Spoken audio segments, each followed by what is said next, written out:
నమస్కారం, NS news కి స్వాగతం. నా పేరు ఉషా. ముందుగా ముఖ్యాంశాలు.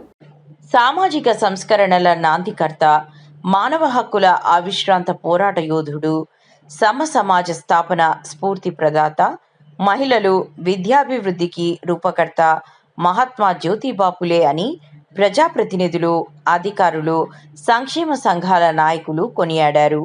శనివారం మహాత్మా జ్యోతిబా ఫులే 200వ జయంతి సందర్భంగా హిందూ కళాశాల సెంటర్ మున్సిపల్ ట్రావెలర్ బంగ్లా ఆవరణలో మహాత్మా జ్యోతిబా ఫులే విగ్రహానికి పూలమాలలు వేసి ఘనంగా నివాళులర్పించారు. మహాత్మా జ్యోతిరావు ఫులే జయంతి సందర్భంగా ఇక్కడికి వచ్చినటువంటి మా ఎన్డీఏ కూటమి నాయకులకి, అలాగే కార్యకర్తలందరికీ కూడా పేరు పేరున నమస్కారాలు. 1827 ఏప్రిల్ 11వ తారీఖున వారు మహారాష్ట్రలోని పూణే నగరంలో జన్మించారు.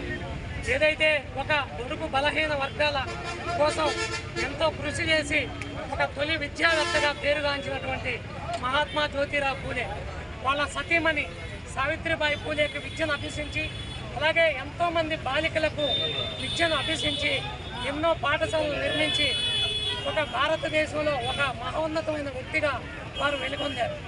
ఏదైతే సతీ సహగమన కోసం పోరాడి వారు ఎన్నో పోరాటాలు చేశారు. ఆ యొక్క పోరాటాల ఫలితమే ఈరోజు భారతదేశం ఈరోజు ఇలా ఉంది. ఎందుకంటే ఏదైతే సబ్కా సాత్ సబ్కా వికాస్ అంత్యోదయ ఇదితో మా నరేంద్ర మోడీ గారు ఏదైతే ప్రతి పేదవాడికి ఫలాలు అందుతాయో ఆ రోజే భారతదేశం కూడా ప్రతి పేదవాడికి ఈ యొక్క ఫలం అందినట్టుగా మేము భావిస్తున్నాం. అలాగే ఈరోజు దేశం ఎంతో అభివృద్ధి దిశలో పయనిస్తుంది. అలాగే రాష్ట్రం కూడా ఎన్డీఏ కూటమి ఆధ్వర్యంలో చంద్రబాబు నాయుడు గారు కానివ్వండి, పవన్ కళ్యాణ్ గారు కానివ్వండి, మంచి అభివృద్ధి దిశగా పయనిస్తూ ఒక చేత్తో అభివృద్ధి, ఒక చేత్తో సంక్షేమాన్ని ప్రజలకు ఇస్తూ ఎంతో అభివృద్ధి దిశలో పయనిస్తుంది ఈ యొక్క ఆంధ్రప్రదేశ్ రాష్ట్రం. అలాగే ఈనాటి జయంతి కార్యక్రమానికి ఇక్కడికి వచ్చిన అందరికి కూడా పేరు పేరున నమస్కారాలు తెలియజేస్తూ జై హింద్, జై భారత్. ఆ మహానుభావుడికి మీరు నివాళులర్పించిన వాళ్ళు కాదు, ఆ ఆశయాలను కొనసాగించినటువంటి వ్యక్తులు కాదు. ఇవాళ నేను నార్త్ ఈస్ట్కి వెళ్ళి వచ్చాను. అక్కడ కూడా చూస్తే ఉంటే గిరిజనుల్లో వర్ణ విచక్షణ, దళితుల్లో వర్ణ విచక్షణ, క్రైస్తవుల్లో వర్ణ విచక్షణ, ముస్లిం మైనార్టీలో వర్ణ విచక్షణ. ఈ దేశం ఎక్కడ పోతుందో తెలియనటువంటి ఒక దుర్మార్గ పరిస్థితిలో ఉంది. దయచేసి మీడియా మిత్రులు, మేము కాంగ్రెస్ పార్టీ ప్రజాస్వామ్యం బలంగా ఉండాలి అంటే మీడియా మిత్రులు కూడా 4వ పిల్లర్ లాగా ఉంటుందని చెప్పి భావిస్తూ ఉంటాం. అటువంటి మీడియా మిత్రులు నేను నేరుగా కోరుతా ఉన్నాను. సామాజిక రుగ్మతలు కాపాడాలన్నా, వర్ణ విచక్షణ పోవాలన్నా, ఆయన యొక్క సతీమణి సావిత్రి జ్యోతిరావు ఫులే గారిని ఒక మొదటి ఉపాధ్యాయురాలు చేసినటువంటి చరిత్ర ఉన్నటువంటి ఆ మహాతల్లి యొక్క ఆశయాలను కొనసాగించాలి అంటే ఏ పార్టీ ఆ యొక్క ఆలోచనలకు అనుగుణంగా నడుస్తుందో ఒక్కసారి ఆలోచించాలి. ఇవాళ చాలా మంది నాయకులు వస్తారు, ఆయన రాగానే ఆయన జయంతి కార్యక్రమం మరణించినప్పుడు వచ్చి పూలేసిన తర్వాత మళ్ళా యథాతథగానే ఆ యొక్క మతోన్మాదులు మనవాదులతో జతగట్టి ఈ దేశాన్ని ఎక్కడ తీసుకెళ్తున్నారో తెలియనటువంటి పరిస్థితిలో ఉన్నారు. దయచేసి మీడియా మిత్రులు, ఆ కాంగ్రెస్ పార్టీతోనే అది సాధ్యమైందని చెప్పి తెలియజేసుకుంటూ ఆ మహానువాడికి ఘనమైన నివాళులర్పిస్తూ ఆశయాలను కొనసాగించాలని చెప్పి మీ ద్వారా ఈ రాష్ట్ర దేశ ప్రజలు కోరుకుంటాం. చుట్టినటువంటి మహానుభావుడు. మరి అదేవిధంగా దళితులకు, బీసీ వర్గాలకు, మహిళలకు, చిన్నారులకు, ముఖ్యంగా బాలికలకు విద్యను అందించే విషయంలో కానీ, వారికి రాజ్యాంగపరమైనటువంటి హక్కులు ఇచ్చే విషయంలో కానీ వారికి ప్రియారిటీ ఇవ్వాలి, వారిని ఆదరించాలి. అప్పుడు మాత్రమే ఈ సమాజం అభివృద్ధిలోకి వస్తుందని ఘంటాపథంగా చెప్పినటువంటి ధైర్యశాలి మరి జ్యోతిరావు ఫులే గారి 200 సంవత్సర జయంతిని ఈరోజు ఘనంగా ఈ గుంటూరు జిల్లాలో అన్ని నియోజకవర్గాల్లో ఘనంగా జరుపుకుంటున్నాం.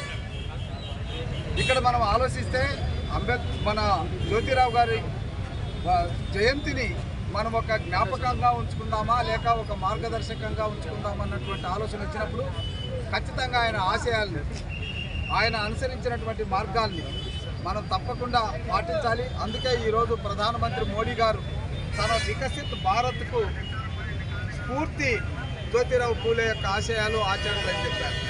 అదేవిధంగా చంద్రబాబు నాయుడు గారు విజన్ 2004-7లో కూడా మరి జ్యోతిరావు ఫులే గారి ఆశయాలు, ఆచరణలే ఉన్నాయన్నటువంటిది బహిరంగంగానే చెప్పారు.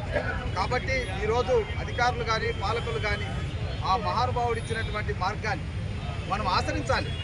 మనమే కాదు, అసలు సాక్షాత్తు రాజ్యాంగ నిర్మాత డాక్టర్ అంబేద్కర్ గారే తన మొదటి గురువు జ్యోతిరావు పూలే అన్నారు. కాబట్టి ఆ మహానుభావుని యొక్క జీవిత ఆశయాల్ని ఆచరణల్ని మనం అలవర్చుకోవాలని, వాటిని మనం ఆచరణలో పెట్టాలని అధికారులకు, ప్రజాప్రతినిధులకు అందరికీ కూడా ముక్త కంఠంతో నమస్కరించి వేడుకుంటూ మరి ఈరోజు ఈ సందర్భంగా ఘనంగా జరుపుకుంటున్నటువంటి ప్రజలందరికీ శుభాకాంక్షలు తెలియజేస్తున్నాను. ఈరోజు 199వ జ్యోతిరావు గారి పూలే జయంతి సందర్భించుకొని ఇక్కడ ఆయన విగ్రహానికి ఘనంగా నివాళులు అర్పించడం జరిగింది. అయితే మహాత్ములు ఎందరో ఉంటారు కానీ, గొప్పవారు ఎందరో ఉంటారు కానీ, సమాజం నుంచి మహాత్మా అని బిరుదాంకితం పొందిన వ్యక్తి మాత్రం జ్యోతిరావు పూలే అని చెప్పుకోవచ్చు. మరి విద్యకి ఆయన ఇచ్చిన విలువ అంతా ఇంత కాదు, మన అందరికీ తెలిసిందే. విద్య లేకపోతే మతి లేదు, మతి లేకపోతే నీతి లేదు, నీతి లేకపోతే గతి లేదు, గతి లేని వాడికి స్థితి ఉండదు అని చెప్పి, అంటే విద్య ఒక్కటి లేకపోతే ఇవేమీ రావు అని ఆయన ఎంతో గొప్పగా చెప్పడం జరిగింది. అదేవిధంగా బానిసత్వం మీద, వెనకబడితనం మీద ఆయన చేసిన పోరాటం నేటికి ఎందరికో స్ఫూర్తిదాయకం. మానసిక బానిసత్వాన్ని వీడి ముందుకు వెళ్ళాలి అని చెప్పిన ఆయన ప్రబోధం ఈరోజు ప్రతి ఒక్కరూ మనసులో ఉంచుకొని నాయకులుగా ఎదిగే వాళ్ళు, విద్యావంతులు అందరూ కూడా ఆ సిద్ధాంతాన్ని ముందు పెట్టుకొని మనం పయనించాల్సిన అవసరం ఉంది. మరి అదేవిధంగా ఒక మహిళగా, ఒక విద్యావేత్తగా ఈరోజు అలాంటి మహనీయులకి వారి ఆశీర్వాదం వల్లే మేము ఈరోజు ఆడపిల్లలు గడప దాటి విద్యావంతులుగా ముందుకెళ్తున్నారు అని చెప్పుకోవడంలో ఎలాంటి ఆశ్చర్యం లేదు. వారి కోసం, ఆడపిల్ల చదువు కోసం వారు చేసిన త్యాగం, కృషి అనిర్వచనీయంగా కూడా మనం చెప్పుకోవచ్చు. కాబట్టి ఈరోజు గడప దాటి అంతరిక్షం వైపు ప్రయాణిస్తున్న ప్రతి ఆడపిల్ల ఆయన్ని ఒక భగవంతుడిగా కొలచిన తప్పు లేదు అని చెప్పి ఈ సందర్భంగా చెప్పి, మరి నరేంద్ర మోడీ గారి బేటీ బచావ్ బేటీ పడావ్ నినాదమైన, ఎన్టీ రామారావు గారి సమాన ఆస్తి హక్కులైన, మరి చంద్రబాబు నాయుడు గారి ఆడపిల్లకి సాధికారత దిశగా ముందుకు వెళ్ళాలి అన్న, ఇవన్నీ కూడా జ్యోతిరావు పూలే గారి స్ఫూర్తితో వచ్చినవే అని చెప్పి సందర్భంగా చెప్తూ, అలాంటి మహనీయుని జయంతిలో భాగస్వామ్యం పొందినందుకు సంతోషిస్తూ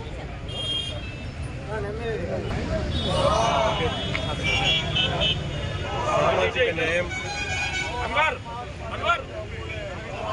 సాధన కోసం మహానిసులు కృషి చేసినటువంటి మహానుభావుడు జ్యోతిరావు పూలే.